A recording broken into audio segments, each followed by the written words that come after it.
مساء الخير، كل سنة وانتم طيبين. الفيديو دوت هنتكلم عن ان ازاي الناس بتوقع بعضها، يعني تقريبا ما حدش بقى يحب الخير لحد. تمام، رغم ان الصوت بقى على ودنه. ماشي. انا في الاغلب لما الاقي حد بيقول لي انا مثلا، مش بيقول لي انا، كاتب مثلا منشور على الفيس ان انا كنت سقطت وعندي تظلم. تمام، فانا بجد والله برد عليه بقول له ايه؟ فكر في النجاح قبل ما تفكر تحجز معايا التظلم. يوم واحد يخش يقول لي ايه؟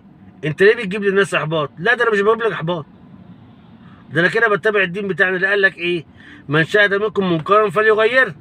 انا شايف واحد دلوقتي كان ساقط، تمام، وهيخش لجنه تانيه والصوت على ودنه، فبنبهه انه ياخد باله، مش بعمله تشاؤم. ماشي. ليه؟ هو النهارده لا مؤاخذه لما واحد يكون حاجز بره، يا عم احمد ساعدني، انا شخصيا بقول له لا، لان انت مش حاجز مع مكتبي، بس انا بجيبها له بوضوح على بلاطه. تمام. طب يا عم احمد خد فلوس وساعدني، برضه بقول له لا، لان انا ما بساعدش بالفلوس، انا بحجز بالفلوس. ماشي. لكن لا مؤاخذه اللي حاجز عندي، انا ضايع وقت معاه في نصايح، اوكي، لكن مش حاجز عندي، مش هضيع وقت على الفاضي. هو ده مزعل الناس فيه، انا عايز افهم. هي الناس بقت تجبر بعضها ان هي لازم تعمل خير، يا اما تبقى بنت كلب. الكلام ده مش صح، مش صح والله العظيم. تمام. فالله يكرمكم كده، يعني نفهم رسائل بعض. ماشي. انا العميل هو حر، ما يحجز فين هو حر، انا مش بلوم حد. ماشي. لكن انا بتبع نظام الشغل ده، انا ما بغيروش. حاجز عندي على دماغي، مش حاجز عندي انا بعتذر، بس حقي. يعني مثلا يجي عميل واحد مثلا قال لي يا عم احمد انا عايز احجز مع حضرتك، تمام، اعمل ايه؟ قلت له يا باشا بعد الحجز اقول لك على اللي انت عايزه. قال لي بس عشان يا عم احمد انا مجهز الخطوات. حاضر يا عم. قلت له على الخطوات لكن بدون خبره. تمام. قام عمل ايه بقى؟ فاكر نفسه ناصح، قام راح حاجز، قام جاله تظلم. سلام عليكم يا عم. عليكم السلام. انا حضرتك جالي اعاده مناظره، اعمل ايه؟ قلت له انا مالي. بيقول لي انت مالك ليه؟ مش انت حضرتك اصلا لازم ترد على الناس؟ قلت له انا خدام عندك، هو ايه اللي لازم ارد عليه؟ هو انا كنت مثلا لا مؤاخذه خدامتك تهاني؟ لا طبعا. المهم دخل التظلم، سقط.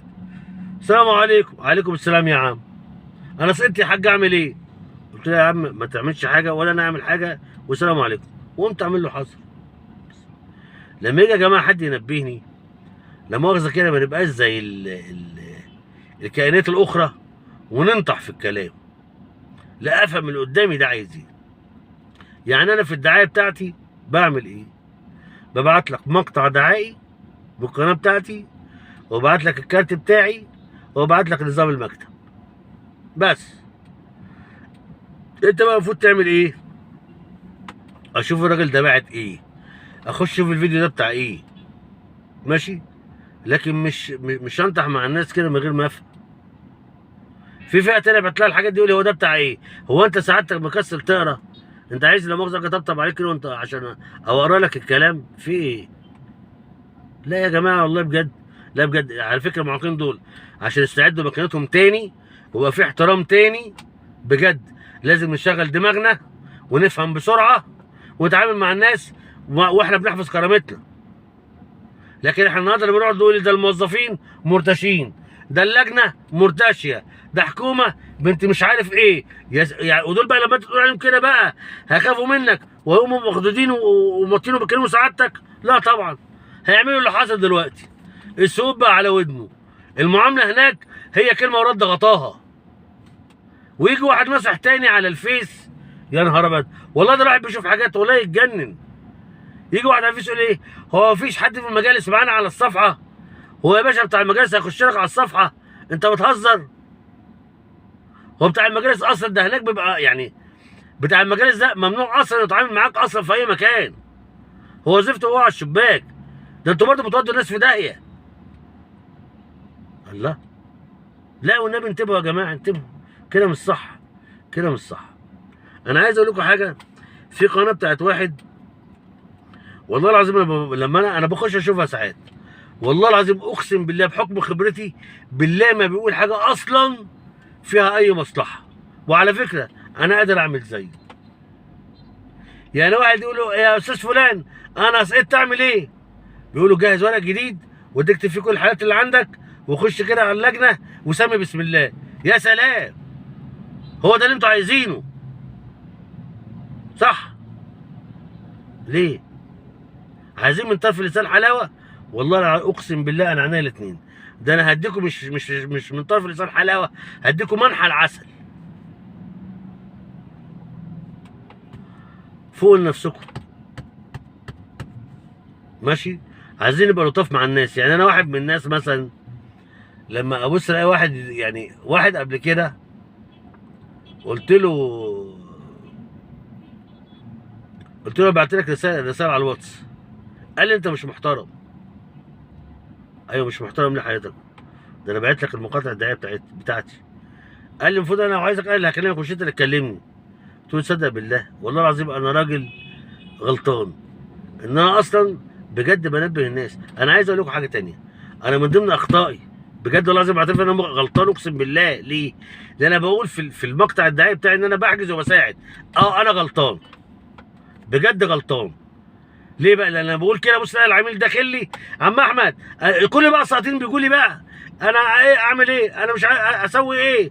واحد يقول لي يا عم احمد ليه؟ ده ما انا واحد يقول لي يا عم احمد طب انت هتساعدني ازاي؟ يا سلام، يعني انت انا مثلا بتروح لواحد محامي بتقول له انت هتحل لي القضيه ازاي عشان ادفع؟ لا طبعا، تدفع الاول يا باشا ويرفع لك القضيه. انا غلطان فعلا. المفروض اصلا اعمل مقطع، يعني المقطع اللي انا بعمله ان انا بحجز مواعيد كشف بس فقط لا غير. انا كده دماغي هترتاح ومحدش هيزعل مني، واعمل زي الراجل التاني دوت ادي من طرف اللسان حلاوه لكن مش هدي حل صحيح. انا بحكم خبرتي عارف انا بدي الحل فين وازاي. لكن الناس مش عايزه كده، الناس عايزه البني ادم اللطيف الخفيف الحلو كده اللي يقول كلمتين ورد غطاهم وما ادكش عقد نافع. فعلا كلام الرسول عليه الصلاه والسلام صح، ان في اخر الزمن الحق هيربي باطل والباطل هيربي حق. بجد الحقاني اللي بيديني كلام جامد عشان خاطر انتبه ده بزعل منه عشان هو صوته بيزعق.